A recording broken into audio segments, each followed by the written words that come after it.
name is Jasmine, and I am your small town gray witch, and I like to read the Bible. I like to read all of the Bibles, not just one. And I like to think about the concepts that I was taught in church. There are a few concepts I want to talk to you today about. These are the things that were repeated to me over and over and over again throughout my life. And I had to look at the scriptures, look at what was taught, and see what I believe. So, the concepts are, is God good? God is good. We have always heard God is good, implying that he is pure good. Okay? Is God good? That's the first one. Is God good? I'll even write it down. Is God good?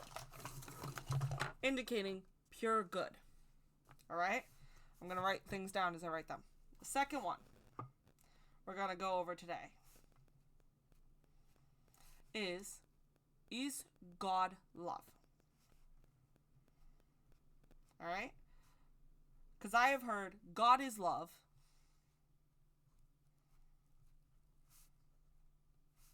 so many times in my life that it is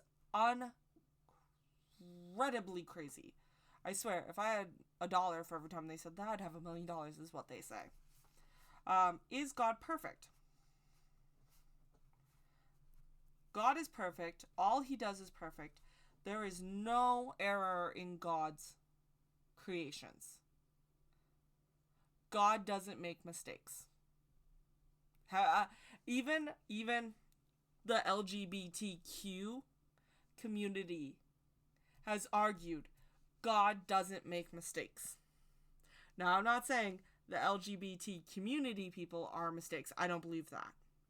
I think all of humanity is kind of a mistake, not them, and not for their gender, and not for their orientation or who they love. That's not what I'm talking about, but I've heard them say it, I think, the most. God doesn't make mistakes. Believe it or not. And I know that they are taking the words from the Christians and reciting it back to them. So, I've heard it a lot. I know you've heard it. Everybody's heard it. God doesn't make mistakes. So, is God perfect? Now, the last concept I want to do is God all-knowing? Is God all-knowing? Does he know what has happened and what will happen? Okay? He knows, what is it? You know where I'm going to go with this. Guess. He knows when you are sleeping. He knows when you are awake. He knows if you've been bad or good, so be good for goodness sake. Oh, yeah, that's God too, apparently. So, those are the 4 things I want to talk to you and my thoughts on today. Is God good? Is God, by the way, is God pure good? Is God love? Is God perfect? Does he not make mistakes? And is he all-knowing? Those are the 4 concepts I want to talk to you today. I'm going to start with, is God good? Okay? There's a reason why I put that one first. Is God good? I personally don't believe pure good and pure evil are really a thing on this plane. There's nothing in this world that is 100% pure good or 100% pure evil. Maybe constructs we think of could be pure good in our own heads, but in reality form, there is nothing that is pure good or pure evil in this world. And I've tested this with myself, and I've tested this with my husband. Literally, we were talking about this for hours last night, going back and forth. And he said a baby smile is pure good. A baby smile. And I go, In concept, all baby smiles are pure good. In concept. But in reality, the baby might be smiling because somebody got hurt. And that's not good. We as humans are flawed, even as babies. And he's like, a newborn baby isn't flawed. They're brand freaking new. And I go, they may be innocent, but if I punched you and they kind of smile at it, that's not good. That's not good. So we went back and forth and back and forth. And I've come to the concept that I don't believe anything intangible this world, is good or evil. Not 100%. Now, we even went so far as to bring up Hitler and Jeffrey Dahmer and. Are they pure evil? Now, Hitler was horrible. He was bloody freaking horrible. Can't stand Hitler. Bad guy. Not trying to justify anything he did.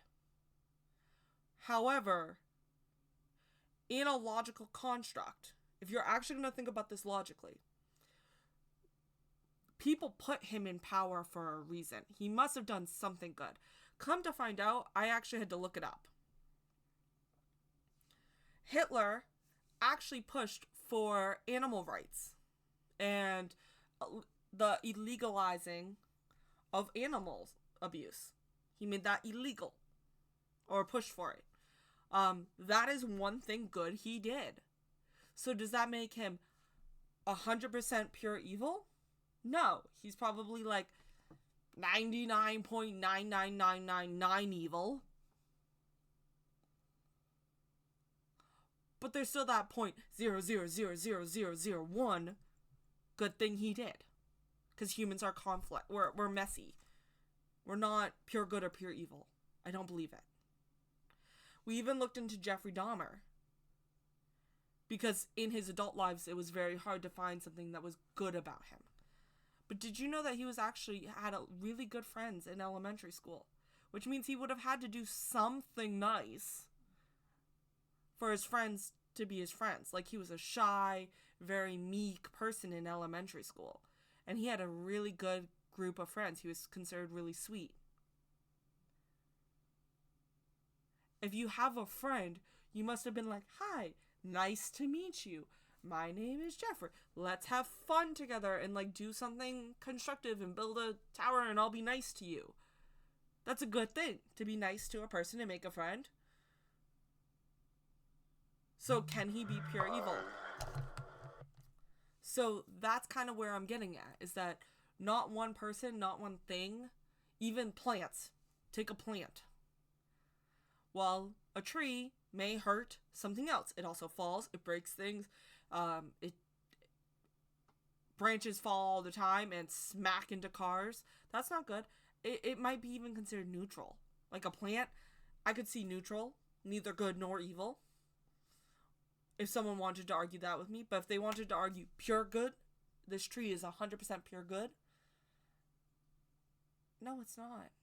There's nothing that's 100% pure good and pure evil. Not, if anybody ever wanted to have that debate with me and could figure out something that is pure good or pure evil in this world that isn't a construct, like the baby smiles are always pure good. No, like the concept of a baby smile is always sweet. Newborn babies in concept are always sweet, but that's in concept. They're not always good. Something maybe in a slight moment in time, in a second of a half of a part of this, of that, may be 100% good in that slight moment. There might be nothing wrong with it, but that wouldn't make the whole thing, because I don't look at it as a spectrum of time. I look at it as the spectrum of time, not a moment in time. Spectrum of time, because time runs in a spectrum. Some people don't believe that time is linear, but you get the point. Okay. So, let's look at the Bible. Now, everybody falls into the King James Version. And the King James Version covers a lot of parts of other Bibles. So we're going to mostly focus on that, but I can also bring other things up if I have them off the top of my head. Okay? Okay. First thing he did, he killed everybody. In the flood. That's what everybody brings up, right? There's things before that he did bad, and there's things before that he did good. But killing people is bad. He literally banishes Cain and punishes Cain for killing Abel. But it's okay for him to wipe out cities upon cities upon cities upon cities upon cities and a whole world of beings, creatures. What did the little elk do that got flooded out? Like, he killed all of the creatures too. There's a reason why Noah had to take 2 of each creature onto the boat to repopulate every creature. It's because he was killing innocent creatures too. You know? He was wiping out everything. And that's if you don't go into the whole Nephilim story. With the Nephilim story, he was killing everything to wipe out specific Nephilim and specific people. It's not even because the world was corrupted with sin. It was the world was corrupted with Nephilim. And that's sin. So we're going to wipe out everybody. Because that makes sense. So it's okay. It's a do as I say, not as I do situation. I can kill you guys. You can't kill you guys. No killing each other. Only allow me to do it. Is that good? Now, people go back to the whole, yes, he gave his only son, so he would never have to do that anymore. He could forgive all the sin. It's not God's fault he decided to kill everybody. It's our fault because we're so sinful. But then Jesus also said, if someone goes against you, turn the other cheek and let them hit the other one. So if we're sinning against God, shouldn't God take his own words and turn the other cheek and let us go against the other cheek? So you can see the hypocrisies in this. Now, if you go into other scriptures, other constructs, other things. Now that's just the biggest one. Other constructs. God is actually the usurper God. Yahweh is a usurper. So the Canaanites actually did believe in Yahweh before the Jews came over and took over Israel. They were Canaanites. And these guys were deemed bad by God. And they vanished. It doesn't actually say what happened, but the Jews killed them all. God killed them all. Like, there was wars and Canaanites got wiped out. People don't just, and even if they go, that's God wiping them out. Like, they didn't go over there and live a happy life just over there. That's not how it worked. So God actually smited all the Canaanites for being on this land that he just decided to give them. So God just pretty much smited all the Canaanites.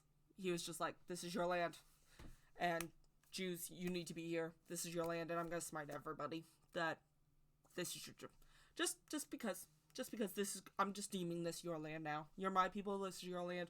Smite everybody else. Go figure. That's the great exodus that we get from Egypt. We go to Egypt. We move from Egypt all the way up to Israel. Well, there was Canaanite tribes in Israel, and that's the people that God went.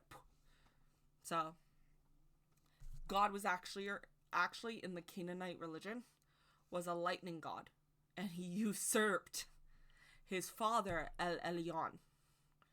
So it's kind of a Zeus story, but El Elyon wasn't a bad guy like the Titans were in Zeus. El Elyon was his father, and he said, nope, I want this. I want everybody.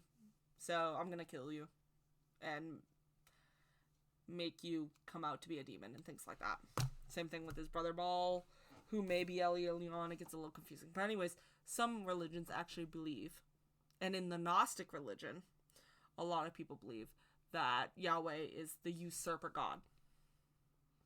against El Elyon and Asherah, and then he actually ends up taking Asherah as his wife. Yes, he takes his mother as his mate, which isn't uncommon. Like, there's a trope of I'm gonna do my mom in so many different things. It's unrealistic, so don't be surprised. Do not be surprised. So then, that's another reason why I don't believe God is good. Now, all you Christians, that was a tangent. I had to go on it. Now let's talk about why God is also not good. Why would God create hell if he was good? If God was all powerful and all knowing and all good, this kind of goes for all three because this is going to be a thing. All powerful, all knowing, all good. And I know all powerful wasn't on the list, but in this one instant, I'm going to add it. If he was all powerful, all knowing, and all good, why would he make an angel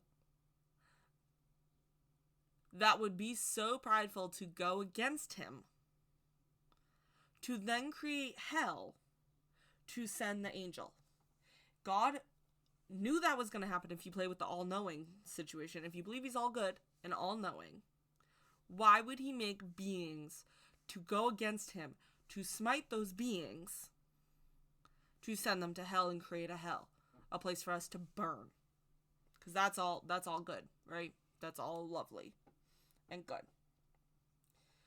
Why would, if he's, again, all-knowing and all good especially, all good, why would he create flawed beings? We're flawed. We're crap. We fuck up, we mess up, we hate each other, we kill each other all the time. According to God's ways, we are messy. And everyone's like, well, he wanted to give us free will. Why? Why? Well, so we can make the choice to be good or bad. Why?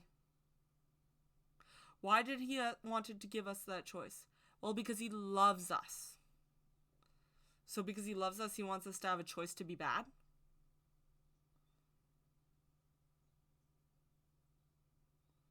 Wouldn't you want the best for your child? Wouldn't you want your child to have a happy, fulfilled life and love them? Every parent would choose to have their kid to have a happy, fulfilled life and love them. Why wouldn't he? Because he's not all good. Now this is where we're going to jump one. God is love. We're going to jump that one and go to God is perfect. And it's perfect. He makes no mistakes. If God really makes no mistakes, then he knew the Lucifer, according to the King James Bible, would disobey him. And he knew that he would have to send him to hell. He knew Michael would have to, push him down. He knew that Lucifer was going to be prideful, and he still let it happen. Maybe he didn't have a choice to let it happen because he's not all powerful. But if he's if he's perfect, if he's absolutely perfect, how can he create beings that are so imperfect? Why would he create beings that are so imperfect? It makes no logical sense. The other thing that I want to point out, there's one other story I want to point out that kind of shows that God isn't perfect. There's actually a couple of them. Okay? It's kind of a whole scheme, really. So God wiped out the flood. Wiped everybody out. What did he do after the fact when he wiped out everybody from the flood? He wiped out Nephilim. It doesn't matter if you believe the Nephilim story with the Book of Enoch or if you just go into the King James Version of the Bible. It doesn't matter because this point, it goes for both stories. He apologized.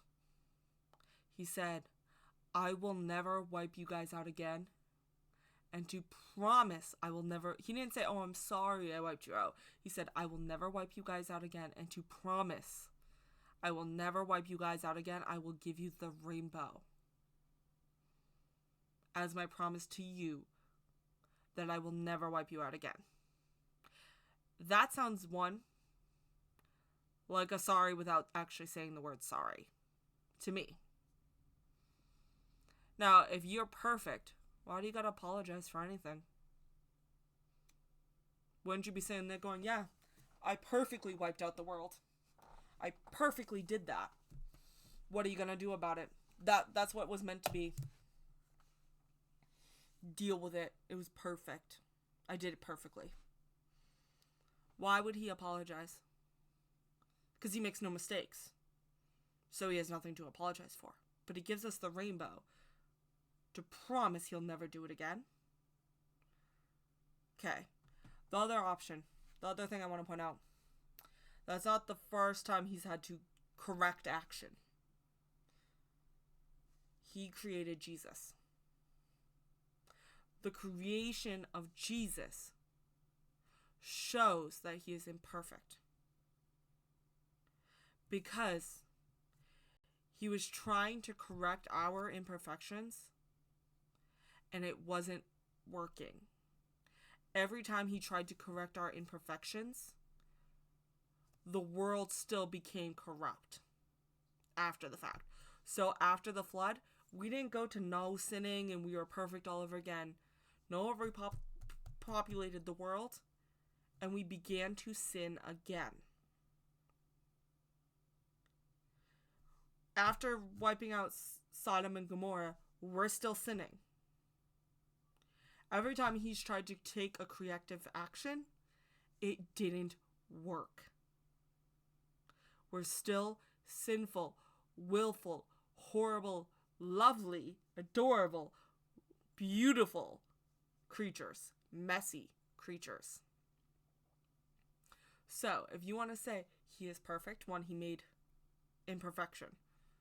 And no matter how much he tried to correct and wipe out that imperfection, every time he let us come back, we messed up to the point where he was like, you know what? I'm going to fix this again. This is my last shot of fixing this. And I'm going to sacrifice a perfect being for your imperfections. If he made no mistakes, why didn't he just do that in the first place?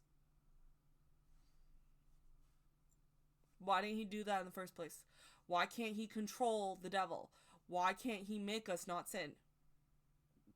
I'm tired of hearing the free will. Well, he gave us free will. He knew we would choose. Any parent wants the best for their kids. We can't control our kids. He could control us. Not that I necessarily want to 100% control my kid. I'd still want them to be themselves, but I would want the best life for them in that bubble of being themselves.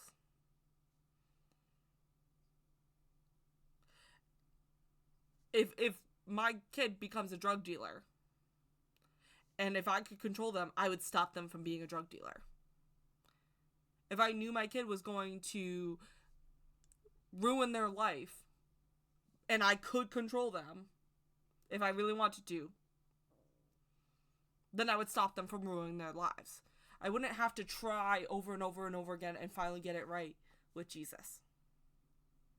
By being able to forgive because I sacrificed my son for all of my other children. You know what I'm saying? So, do I believe God is perfect? No.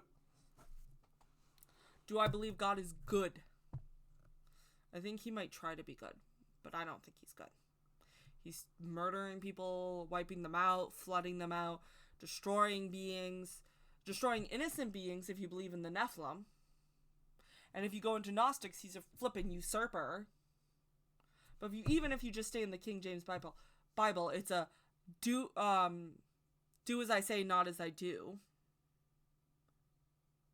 kind of construct. So, do I believe God, the Christian Yahweh God, Judaic, Christian, Muslim Yahweh God is good, is 100% light, 100% good, which I think we overinflate light with good, but you get the point.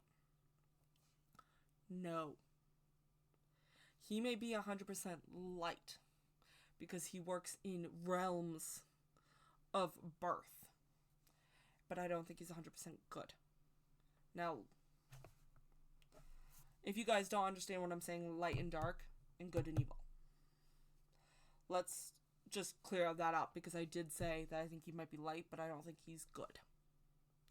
Light in witchcraft does not necessarily mean good. It means of the living. Light is associated with brightness, the day, the sun, the living. These things are associated with each other. Now, on the other hand, the dark is associated with death, night, the unknown, and indicating also the scary. Because humans get scared of things we don't know, we can't see, we can't control. And during the night, back in the old days, that's when a lot of people perished. Because creatures in the night would get to them, or this, that thing. You had to protect yourself. You were vulnerable during night. Which you were vulnerable in the dark. And because you were vulnerable in the dark at night, you perished, you died. So night, dark, and death all became synonymous together. And then, because humans fear death, because we don't know what death brings, it became bad or evil. The evil things get you in the night and they kill you because that's bad. So that's how that got conflated. That's a human construct. Dark does not mean evil. And on the other hand, light, health, sunny, bright, happy. These get associated with good. But you don't need to. It's a balance. We need a balance. That's what being a gray witch is about balance. So, anyways, I don't believe that Yahweh, he might be a light deity, but he's not a good deity. He's not 100% pure. He's not pure. And no one will tell me other than that, because you can't kill things and be 100% good.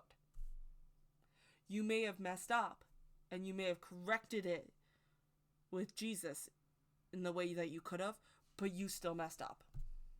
Which means you are not 100% good. And if you're messing up, you're not perfect. If you're not 100% good, that means you have a little bit of evil in you. Are you perfect? You could say imperfectly perfect, and then that could be a contradictive sentence, and I would be willing to understand those concepts. But, yeah, we're sticking with, like, black and white here. Perfect, unperfect. We're not saying perfectly unperfect. Alright? Alright. Now, I want to then work on all-knowing. Is God all-knowing? This one gets a little tricky. I don't think he is. Okay? I don't think he is. There's a really strong part of me that doesn't think he is. There's a part of me that's willing to hear out that he could be, but I don't think he is. Now, if he was all-knowing, he's pretty messed up. Because he knew all of this crap with Lucifer, with Adam and Eve, with Cain and Abel. If he's all-knowing, he knew all of that was going to happen, and he let it happen. Because he created us. Right? He knew he would have to wipe out the world several times. He knew he would have to bring Jesus in. He knows what you're thinking. I don't think so. I don't think he's 100% all-knowing. Because why would any being who knows everything would do this? It doesn't make any logical sense. Especially because most deities want worship. He wanted sacrifices in the Old Testament. He still slightly wants sacrifice from you. He wants you to do things for him. He likes that we're here. He likes that we're here. He likes that we're worshiping him. Most deities would. No shame on that game. But why, if you were all-knowing, why couldn't you correct action before action happened? Even if you're not perfect, but you know what's going to happen, you can correct action so it doesn't happen. Unless he wanted it to be happen, then he's a really sadistic MF. If he's sadistic as hell, maybe he's like, I know what's going to happen, I'm going to watch it happen. That's why I go back with the whole all-knowing thing. Now, if he was all-knowing, when you dip into the perfect section,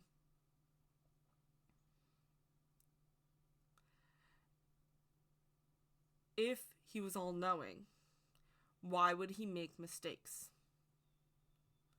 Now, some people would be like, oh, he might know he's going to make a mistake, but not be able to stop himself because he can't actually physically control anything. But that means he's also not in control of himself. So that doesn't make sense to me. So if he's going to make a mistake, he can't know that it was a mistake and then choose to make it anyways. You would normally correct it. If he chose to make it anyways, then he's either an asshole or he's not actually all-knowing. It's like a logical turn of the wheel. It doesn't make sense. Alright? So, I don't believe God is all good. I don't believe God is perfect. I don't believe God is all-knowing. One thing I do believe about deities is they're smart. They're bloody freaking smart. And I learned this actually about demons first. Demons cannot predict the future. It was said that if a demon was telling you the future, it was actually probabilities, not the future. Because they are smart and they've been around for a very long time and they can think of probabilities. Now, what do I mean about probabilities? Say every day your grandfather sits up out of bed, turns, puts his legs up off the bed, slips his feet into his slippers, gets up, walks over to the coffee machine, turns on the coffee machine, goes and takes a poop while the coffee machine is parking. That is his morning routine. The probability of him doing his morning routine that he has done for 30 years next Tuesday is probably pretty high. Next Tuesday, he's probably still going to follow that same routine. And not next Tuesday because it's something special, but just next Tuesday, it's an everyday thing. I like to get up at between 5 and 5:30 every morning for work because my work starts at 7. What is the probability tomorrow I have work that I am going to get up between 5 and 5:30? The probability is exceedingly high. Okay? So, it's not that they can or can't. They might be able to see glimpses into the future, but the entire future of all knowing of everything that's going to happen isn't likely. It's just they can probability it out and they can influence to make it happen. Okay? They've been watching humans for millennia. They've been around since creation. They've been around since before creation, these deities, these gods, these angels, these devils, and even Yahweh.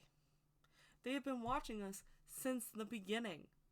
After a bajillion, gadillion, million, blah, blah, blah years, do you really think that we're not predictable?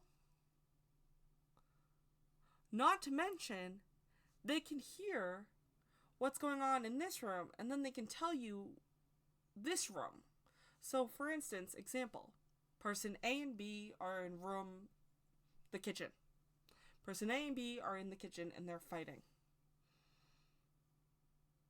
Okay?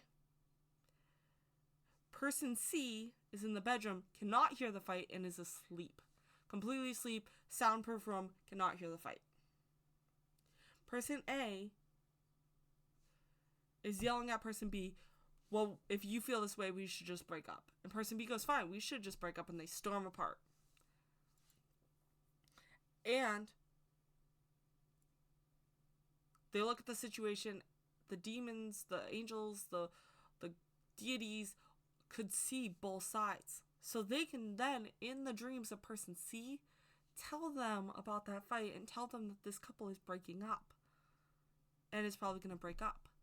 So when person C gets this information from this deity and goes to person A and goes, hey, are you breaking up with person B?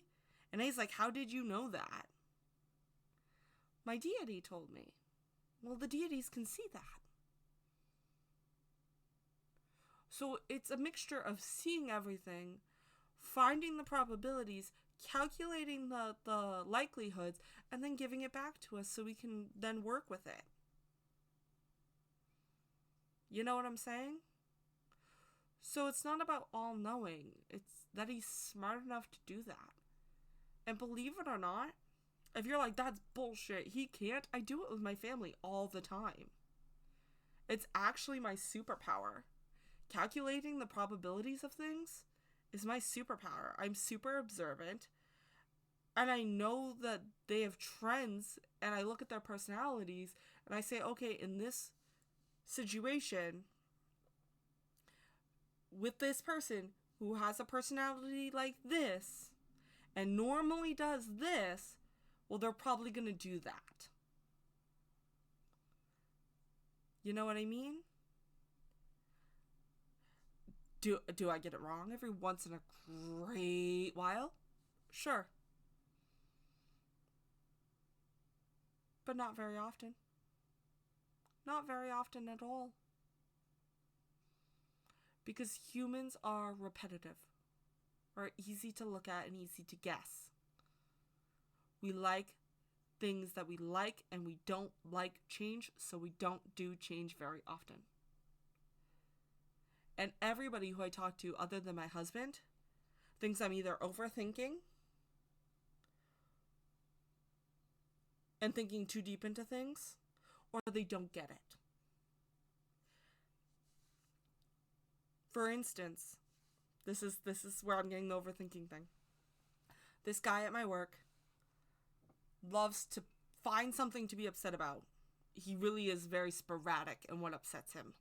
And then he literally throws a tantrum.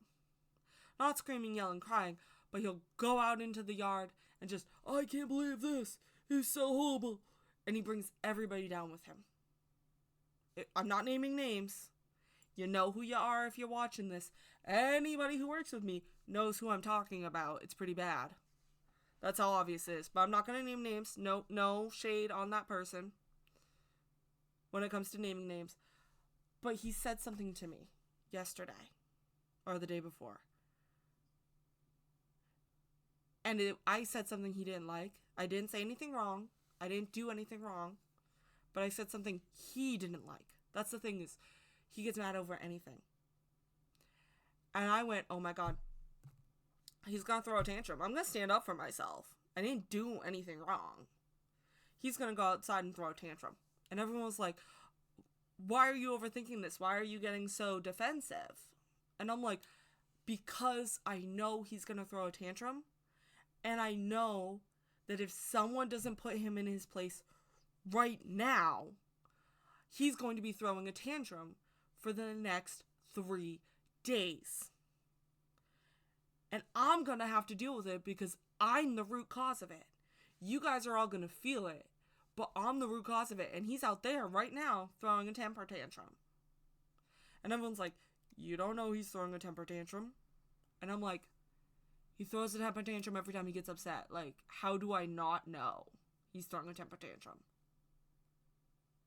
Come on. Another coworker leaves, comes right back in and goes, he is throwing a temper tantrum, how'd you know? And I'm like, because he does every time. He does every time. We're predictable. Do you not think that the deities know this? We're predictable as hell. Even I'm predictable. I try so hard not to be. My husband says I'm not. He's like, you're good, you're good, you're good, you're good, and then you throw me a left field. Well, then prepare for the left field. That's predictable. You know I'm going to throw you a left field. You just might not know when, so prepare for it. He thinks it's hilarious. He thinks it's hilarious. Seriously, people. I don't know how to get through this to you. Deities may not be able to know the future, but they're pretty freaking good at guessing. And they might get glimpses into the future. I'm not going to even try to say that. Some of them might get glimpses in the future. Some of them may not. But do I really think any deity is 100% all-knowing? No, I don't. No, I don't. It doesn't show it anywhere. Anywhere in other, things that a deity is 100% all-knowing. Some people can see into the future, as in glimpses, but no. I don't believe any deity is 100% all-knowing. It's impractical. It makes no sense. It's unlogical. Even for what we know about deities. In all deities. F Yahweh. You know? And if you want to fight me on this and argue with me, do it in the comments. I'm totally willing to hear you out. I'm not saying that some deities who are fortune tellers, and that's their thing, don't see glimpses. But to be 100% perfectly, all the time, all-knowing, I don't believe it. I just don't. I have not found anything that would say that about any one deity. Especially knowing each other, what each other's gonna do.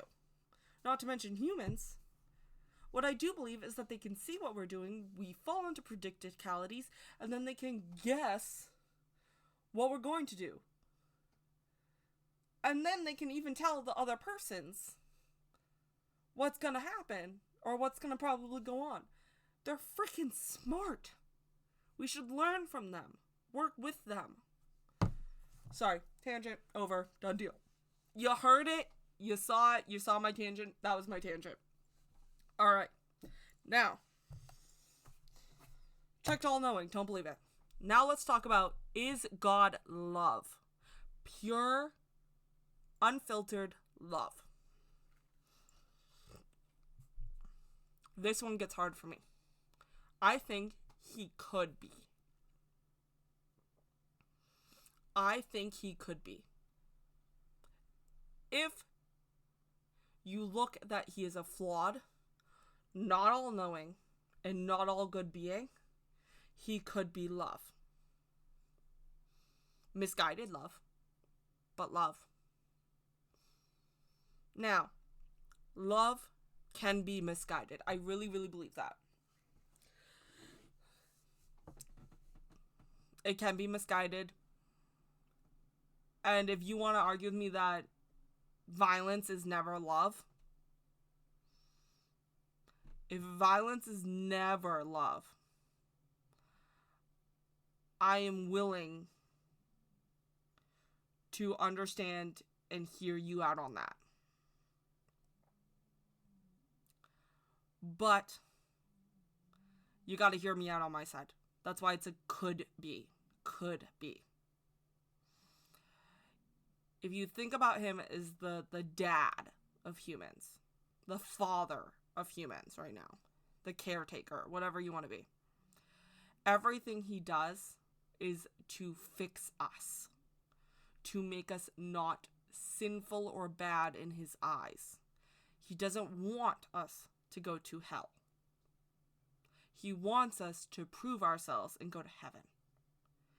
Now, is the way he punishes us misguided and not working? Yes. But is he not doing it out of love?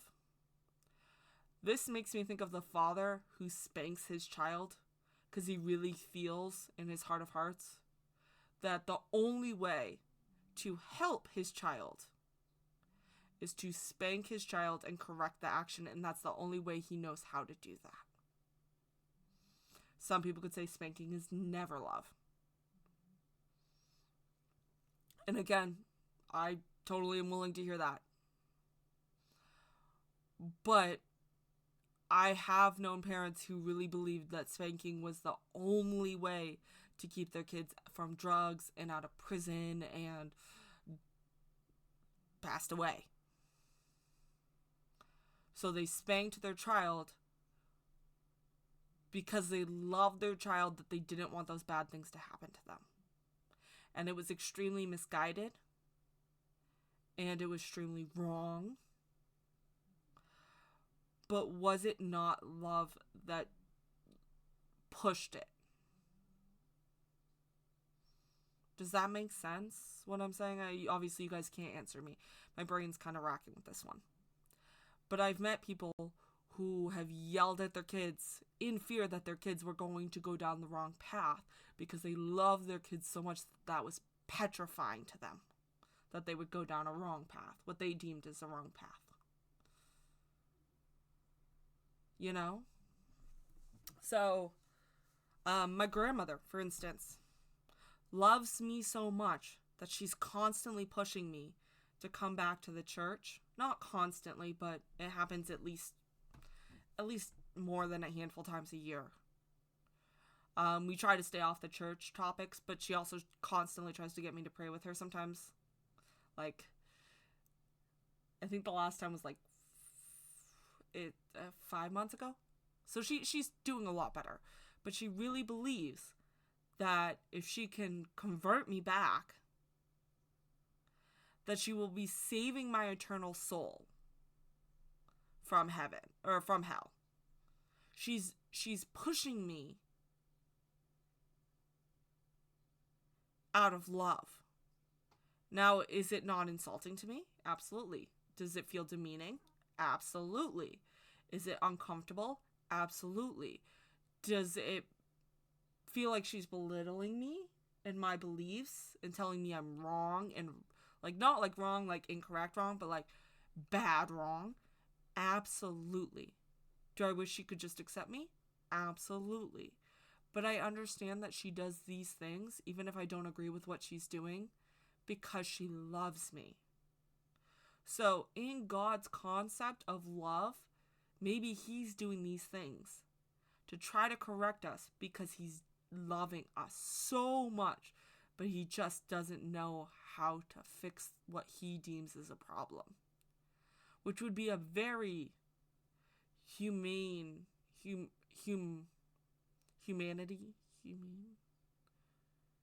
a very human thing to do. Alright? So, is God love? I don't know. I don't know. I can see it. I cannot see it. Alright? It's really a matter of morality and ethics versus emotion. Alright? So that one's really, really hard for me to figure out. I would love to hear your thoughts in the comments on, do you think God is love? And why or why not? Because I've gone back and forth on this topic all different ways, and I like to hear others' opinions. Alright? So, do I believe God is good? No. Do I believe God is all-knowing? No. Do I believe God is perfect and he doesn't make mistakes? Nope. I believe he's flawed. But do I believe God is love? I don't know. I think it matters on his intentions and his feelings behind his actions, and that is not outlined in massively any of the stories for overall concepts, so there is no way I can know. Those are my concepts, those are my thoughts, my pensive overanalyzing of all the things, which we should all be doing. I hope this makes your brain think. I hope it makes your brain, your wheels start to kind of move and grind. And tell me your thoughts. I love to hear them. So comment if you got them. if you like this video, if you agree with me, like it, downvote it. If you don't agree with me and you think I'm a quack, and share it. Share it good, share it bad. Let's start talking about these things. That's what's important. All right. Anyways, I'm going to go feed my cats and cook dinner and take a shower. I hope you guys have a good night. And make sure you do at least one thing magical tonight, because you should always be doing magic. All right. Bye, guys.